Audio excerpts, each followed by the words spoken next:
Hey guys, and welcome to another Evo tutorial. In this video, we are going to be telling you how to create an auto hyper launch. So, to start, go to the Create tab, and then click on the sale type you want. For this, we'll be using Hyperlaunch. Next, you have to enter in your token address. If you don't have a token, you can create one here. You'll then see the sale type options manual in Auto, as well as the three below here. For this, we'll just be using Auto, but you can read about them all on our Gitbook. After that, you'll have to fill out all of these details. Here you must select the DEX your token will list on. We recommend V2, and you should only select V3 if you have a token built for V3 DEX. In our example, we'll use PancakeSwap V2. The token you are raising in, which will be your liquidity, has options depending on your chain, or you can pick a custom token and put in the address. For this, we'll just use BNB. The presale amount is the total number of tokens that you want to allocate to the hyperlaunch. These tokens will only be used for the investors. You will need to deposit an extra amount of tokens based on the percent you will put into the liquidity. The total amount of tokens needed for the pool creation will automatically be written on the bottom of the page once you submit presale amount, DEX listing rate, and DEX liquidity percentage. This next box is where you will decide if there is a difference in the value of your tokens in presale and when it launches on a DEX. If you input 100, the sale rate and DEX listing rate will be the same price. If you input 90, the sale rate will be 10% better than the DEX listing price. And if you input 80, the sale rate will be 20% better than the DEX listing price. The DEX liquidity is how much of the raise goes towards the liquidity. Bear in mind this percentage of the liquidity will get locked for the amount you choose, and the liquidity pairing will happen automatically upon the finalization of the sale. 11% is the minimum you need to set for the liquidity. In our example, we will use 50%. To lock your liquidity means you cannot remove the liquidity from the DEX until the time has expired. The minimum amount of time you have to lock liquidity for is 7 days, but we recommend at least 180 days. The soft cap is the minimum needed to raise before you can launch. If you do not reach the soft cap, your sale will fail and you will not be able to launch. We will use 20 in our example, which is 20 BNB, as that's what we set our fundraising token to. The hard cap, which is optional for hyperlaunches, is the maximum you can raise. This means that the sale is finished once you reach this amount and nothing more can be raised. We will use 50 in our example, which is 50 BNB, as that's what we set our fundraising token to. In this box, you need to enter the maximum number of contributors, which represents the total number of investors allowed to participate in your sale. The minimum value should be your soft cap divided by the minimum buy amount. This ensures that even if every investor contributes the minimum amount, the soft cap is still reached. In our example, we'll use 20. Next, you have the option of setting the minimum and maximum buy. The minimum buy is the smallest investment your community can make, whereas the maximum is the most they can buy. Our minimum will be 1, and our maximum will be 5. Again, these numbers represent the amount of BNB, as that's what we set our fundraising token to. Finally, in this section, you will have the option of setting the timers. If you skip this part, you can choose the start and end time after your sale is already listed on the GemPad Launchpad. It will be displayed as TBA in the meantime. The start date is the date and time you want your sale to start, meaning after this point, your investors can buy into your hyper launch. We recommend listing your sale 3 to 5 days before the start date. The end date is when your sale ends, meaning your investors cannot buy after this point. We usually recommend a sale lasts 48 to 72 hours. The estimated launch timer represents the expected time that your token will list onto the DEX. You can finalize your sale before this timer is finished, as long as the soft cap has been met. You can also finalize it after the timer is finished. Your project will not launch till you have pressed the Finalize button. Our sale will go live in 4 days' time and will last 3 days. The estimated launch date will be 3 days after our sale ends. In the next section, you'll need to pick whether it will be a public or whitelisted sale. You also have the option of having a tiered whitelist. If you set the sale to public, it means anyone can buy your sale.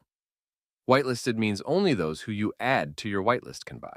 However, if the whitelist timer doesn't last the full length of your sale, once that timer runs out, your sale will become public. If you select whitelist, you will need to fill out the following. The whitelist timer is the amount of time in seconds that your investors have to buy into the sale. If this timer runs out, the sale will move on to the next tier if you have that selected, or it will become public. To create a tiered whitelist, click Add Whitelist Tier. This means the investors who are added to Tier 1 can buy first, and those who are added to later tiers must wait till the timer is up to buy. You can have as many or as few tiers as you'd like. However, like the normal whitelist, your sale can become public if the timers run out before the sale ends. In our example, we will have 3 whitelist tiers. Tier 1 will have 10 minutes to buy, Tier 2 will have 30 minutes to buy, and Tier 3 will have 3 hours to buy. Then, the sale will become public as long as the soft cap hasn't been reached. GemPad also has the option to reward your investors for referring their friends. Choose a percentage of your raise to be given to the referrers. The entire amount will be paid out no matter how little is referred. For that reason, we recommend choosing a maximum of 5%, but the minimum is 1% and the maximum is 20%. We are using 3%. Here is a condensed example for educational purposes. The project raises 100 BNB. They had set 10% of the raise for referral rewards. Total reward pool is 10 BNB. 20 BNB worth of buys was referred. There were 3 referrers in total. We will call them X, Y, and Z. X referred their friends who bought 10 BNB. Y referred their friends who bought 6 BNB. Z referred their friends who bought 4 BNB. They received the following rewards. X got 5 BNB, 50% of the reward pool. Y got 3 BNB, 30% of the reward pool. Z got 2 BNB, 20% of the reward pool. If you want to reward your early investors, you can add a bonus to your sale. The bonus period is how long the bonus round will last in seconds. Our example will last 5 minutes. The minimum amount for the bonus is the minimum buy needed to receive the bonus. We'll use 2, which is 2. BNB, as our fundraising token, is BNB. The bonus received percentage is the extra amount of tokens your investors will receive. So, in our example, 10 means our investors will get 10% extra tokens if they qualify for the bonus. The bonus spots available are the number of investors that can receive the bonus. We'll use 10, which means our first 10 investors who buy over 2 BNB within the first 5 minutes will receive 10% extra tokens. So, in our example, if person A is the first to buy 3 BNB within the first 5 minutes, they receive an extra 10% tokens. Assuming our hyperlaunch rate is 800,000 tokens per 1 BNB, a normal 3 BNB buy would get your investor 2,400,000 tokens. But because this person received the 10% bonus, they'll actually receive 2,640,000 tokens in total. This means the bonus they got was 240,000 tokens. If the same person had bought after the 5 minutes was up, less than 2 BNB, or they were not in the first 10 to buy over 2 BNB, they would not receive any bonus due to the parameters you set up. The Add Bonus Level button means you add another set of bonuses in the original time period. And the Add Bonus Stage button means you add another time period of bonuses. You can have as many levels and stages as you want. If you want to vest your investors' tokens, tick this box. Vesting means your investors will not receive all of their tokens at launch, and some will be held till a later date. Investors will need to claim tokens directly from the sales page whether they are vested or not. The amount you enter in the token release on the launch box is the percentage of tokens that will be released at TGE. TGE means when your project launches. We are inputting 20%. The cliff is an additional amount of days till the first release. So if you have a cliff, the first release after the initial release will be the cliff plus the vesting period. We'll put 30 here. The token release per vesting cycle is the percentage of tokens released each cycle. Our example will use 10.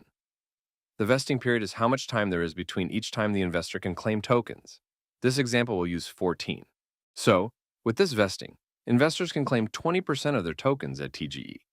After 44 days, they can then claim another 10%, and every 14 days after that, they can claim an additional 10% until they have claimed 100% of their tokens. You can also add a buyback and burn system to your sale by clicking this box. First, you need to choose the amount of the raise that goes towards buybacks. This is chosen as a percentage. We'll use 5. The buyback percentage per time period is how much of the buyback fund is used each time. Our example will use 20. The minimum buyback time period is how much time, in hours, must elapse after the launch of your token or the previous buyback till you, the project owner, can do a buyback. In our example, we will use 1. After the maximum time period has been reached, anyone can initiate the buyback. They don't need to be the owner. This is also in hours, and we'll use 10. In our example, 5% of the raise is used for buybacks. Each buyback, which is 1% of the raise, as it is 20%. In this section, you'll need to fill out the information about your project, as well as the graphics and social links. Here you have the option to pick one of our 3 packages. You can read more about simple, standard, and premium packages on our Gitbook. Finally, you'll need to click Create and confirm the transaction. And that's how you create an auto presale on GemPad. Thanks for listening, and I'll see you in the next one.